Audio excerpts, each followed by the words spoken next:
Bienvenue à tous. Alors, Hachem, aujourd'hui, on va apprendre à avoir confiance en nous dans la prière. C'est un beau sujet tout ça. Tous les tzadikim, quand ils prient, ah, ya Rabbi, c'est sûr que ça va passer. Mais quand moi je prie, c'est sûr que ça ne va pas passer. Et la preuve, le Yetzirah nous ramène plein de preuves à l'appui, Rabotai. Ça fait des années que tu pries sur tel sujet, pour la joie, mais tu es toujours jeune. Ça fait des années que tu pries pour avoir du beurre dans les épinards à la fin du mois, mais tu es toujours avec ce qu'on appelle ton découvert dans la banque. Ça fait des années que tu pries pour t'entendre avec ta femme, avec ton mari, mais il n'y a rien qui passe. Tu as beau faire tous les efforts du monde. On dirait qu'on ne veut pas de toi, on dirait. Alors écoutez la folie. On va découvrir plusieurs paroles de Rabbi Nathan de Breslev qui vont nous guérir. Alors à Botin, on vous demande d'ouvrir votre cœur, d'ouvrir vos oreilles. Concentrez-vous bien dans ce cours. On commence avec une parole de Rabbi Nathan qui nous enseigne que tous les manques qu'un juif peut ressentir dans sa vie, ça vient d'une seule raison. Aussi d'un manque, un manque de prière. Ou bien la personne n'a jamais prié sur ce qu'elle désire tellement, yani. Elle désire tellement guérir, mais elle ne prie pas pour ça. Elle va voir le médecin, elle va demander des conseils. Mais prier, ça lui passe derrière la tête. C'est la dernière solution. C'est pour ça qu'on ne t'exauce pas, parce que tu n'as pas ouvert ta bouche. Ou bien, il y en a qui prient, me dit Rabbi Nathan. Mais il y a un manque de prière. Ce manque vient d'un manque de prière. Il faut beaucoup prier. Il faut insister à Botaï, avec foi bien entendu. Pas essayer ce qu'on appelle les troc attacha, trop insister pour presser le mazal. Mais il faut insister, montrer à Kadosh Baruch que nous on est là, qu'on attend, qu'on est patient. À la fin, me dit Rabbi Nathan, Kadosh Baruch il va craquer pour vous. Yichmeru rachamav, il va avoir pitié de nous, il va nous exaucer. V'yafru panav, il va, ce qu'on appelle, nous dévoiler sa face. Toutes les prières qu'on a faites vont d'un coup être exaucées. Quand ça? Quand on va éclater le ciel avec nos prières. Mais nous dit Rabbi Nathan, il y a une condition. Cette condition elle est marquée dans l'Ikouté Halachot et elle est marquée dans Alim Letroufa. Alim Letroufa, c'est un livre extraordinaire, les amis, qu'on m'a beaucoup conseillé il y a plusieurs années, mais j'ai toujours repoussé l'occasion. Je voulais étudier l'Ikouté Moran, des choses profondes, étudier l'Ikouté Halachot, étudier les Sipurim Asiot, les contes de Rabbi Nachman, qui contiennent tous les secrets de la Kabbalah. Mais Alim Letroufa, c'est quoi? C'est des lettres que Rabbi Nathan écrit à son fils pour lui donner un peu de putsch, lui donner un peu de ce qu'on appelle du réconfort et des encouragements. Je me suis dit, j'ai pas que ça à faire de lire des lettres. J'ai autre chose à faire. J'ai étudié la Gemara, les poskim, ainsi de suite. On m'a dit, tu ne pourras pas tenir si tu étudies pas ce livre. À la fin, j'ai accepté. Je vous dis la vérité, c'est du réconfort. On sent qu'on n'est pas seul au monde. On sent que nos épreuves qu'on passe, tout le monde les passe. Même les grandes tzadikim ont passé les mêmes épreuves. On est normal. Des fois, on manque de simcha. Des fois, on a les bras coupés. Des fois, on ne croit plus en rien. Tout est normal. Le Yetzirah sent qu'on est important dans le ciel. C'est pour ça qu'il met le paquet sur vous. Si vous avez des soucis, si vous êtes troublé, c'est parce que vous êtes important dans le ciel. C'est pour ça qu'on ne vous laisse pas faire. Alors écoutez, là-bas, il dit à son fils, « Mon fils, je t'en supplie, rappelle-toi des paroles qu'on a parlé ensemble Shabbat. » Il lui écrit comme ça sur la lettre. « Rappelle-toi de ce qu'on a parlé Shabbat, les divrei Torah. » Que chaque mot de tfila, ça fait ce qu'on appelle un rochem, ça fait des traces dans les cieux. Il n'y a pas un mot qui est oublié. Akadosh Baruch Hu reçoit tous les mots qui sortent de la bouche. Il reçoit toutes tes prières. Je t'en supplie, dit Rabbi Nathan à son fils, mets ces paroles sur ton cœur et va prier avec ces paroles-là. À la fin, Akadosh Baruch Hu, il va tout exaucer. Qu'est-ce qu'on vient apprendre de là? Dit Rabbi Nathan, on doit avoir confiance en notre prière qu'elle fait du bruit dans le ciel. Il est marqué dans l'Ikouté Halachot qu'au tout début, c'est très compliqué de rentrer dans le monde de la prière. Sur ça, la Gemara nous dit, Kol ha'atraot kashot, tous les débuts sont compliqués. Bah dis-moi, ça marche pas. J'ai pas les bras, j'ai pas la tête, j'ai pas les forces. Mais une fois que tu as été exaucé, qu'est-ce qui se passe? Nous dit Rabbi Nathan, la machine est enclenchée. Tu as ouvert la porte qui va faire passer toutes les autres prières. Pourquoi tu commences à avoir confiance en toi? Si j'ai été exaucé une seule fois, alors ça veut dire que même chez moi ça marche. Ça ne marche pas que chez les autres, ou bien que chez les tzadikim qui ont des très grands niveaux spirituels. Même un juif à mon niveau, il peut ce qu'on appelle faire une trace dans le ciel avec ses prières. Je disais à Rabbi Nathan, si tu as confiance en toi, grâce à cette première prière qui a été exaucée, tu as reçu le cli, le réceptacle, pour recevoir tout le shefa qui te revient, pour recevoir toute l'abondance qui te revient. Pourquoi? Parce que le réceptacle, c'est la foi dans ta prière.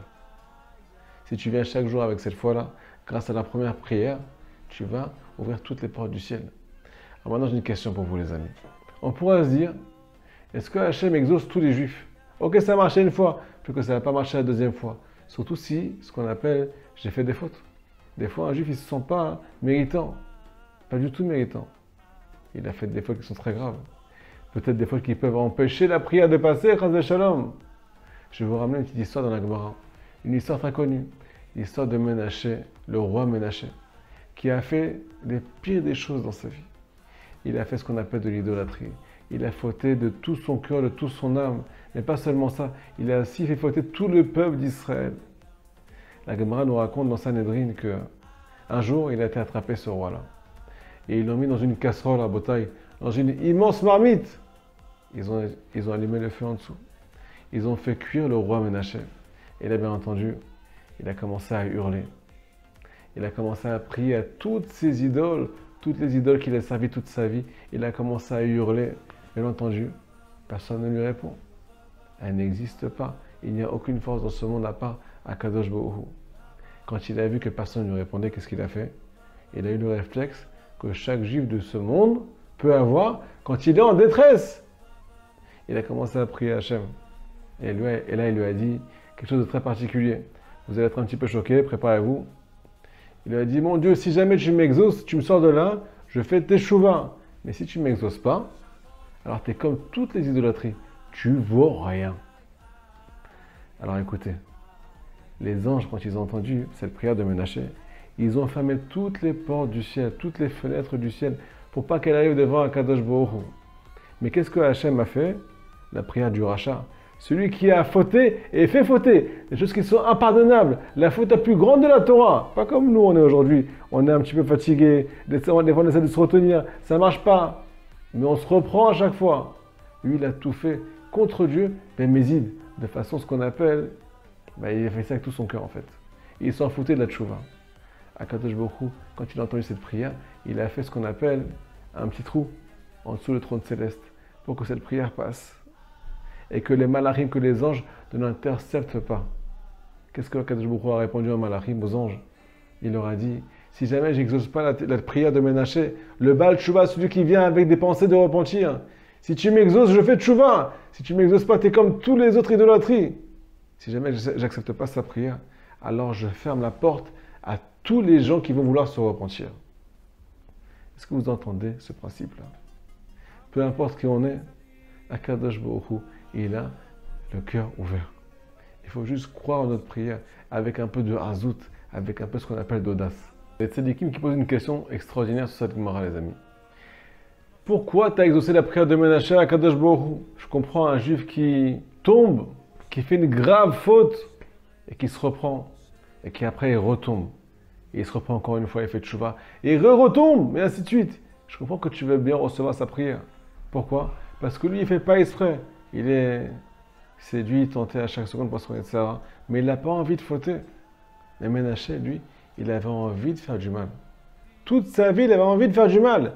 Et juste quand il a senti qu'il allait mourir, alors il a trouvé la dernière solution de commencer à prier vers toi. Il n'y a pas une différence. Pourquoi tu acceptes sa prière? Alors écoutez la réponse. Une réponse qui va Hachem vous donner beaucoup de réconfort. Akadosh Baruch Hu, il savait très bien à quel endroit, à quel niveau Ménaché se trouvait. Et à son niveau, le fait de dire à Akadosh Baruch Hu, ou tu m'exauces et je fais tchouva, et si tu m'exauces pas, tu ne vaux rien, alors c'était ce qu'on appelle une achna'a. Ça veut dire qu'il s'est, entre guillemets, rabaissé devant Dieu. À son niveau, c'est pas qu'il s'est rabaissé devant Dieu et qu'il a fait quelque chose de grandiose. Alors imaginez-vous, des fois on sent qu'on n'est pas au niveau, on est très très bas. Akadosh Baruch Hu, il sait vraiment où on se trouve. Et il sait très bien qu'est-ce qu'on passe. C'est pour ça qu'il ne nous regarde pas avec les yeux critiques avec lesquels on se regarde nous-mêmes. C'est pour ça qu'il a envie de nous exaucer. Même si on n'est pas vraiment méritant à nos yeux, à ses yeux, à lui, alors on est extraordinaire. À ses yeux, à lui, on a ce qu'on appelle tout l'avenir devant nous. On est peut-être des tzadikim par rapport à la génération dans laquelle on est né, par rapport à l'éducation qu'on a reçue, par rapport à nos épreuves. Les amis, il faut commencer à avoir foi dans notre prière. Comme Rabbi Nathan dit à son fils, je t'en supplie, mets ces paroles sur ton cœur. Rappelle-toi de ce qu'on a parlé Shabbat, que chaque parole adressée à Dieu, ça fait un rochelle, ça fait des traces dans le ciel. Une fois on a entendu le tzaddik, Rabbi Avram ben Rabbi Nachman, un tzaddik et Sodolam, qui a écrit un commentaire extraordinaire sur l'Ikouté Moharan, la profondeur, la profondeur, la profondeur. Mais un jour on l'a entendu dans Saïd Bodédout, supplier à Kadosh Baruch Hu, donne-moi la foi dans ma prière. Que chacun de mes mots, il vient retourner le ciel, que ça fait des traces. Alors si lui, il a prié à son niveau, qu'est-ce que nous, on doit dire? On doit toute la journée implorer Dieu pour avoir foi en nous, nos amis. C'est ça qui va nous aider à faire du bruit dans le ciel. Chazak o Baruch, à très bientôt. N'hésitez pas à commenter et à faire passer ce cours, s'il vous plaît. À très bientôt.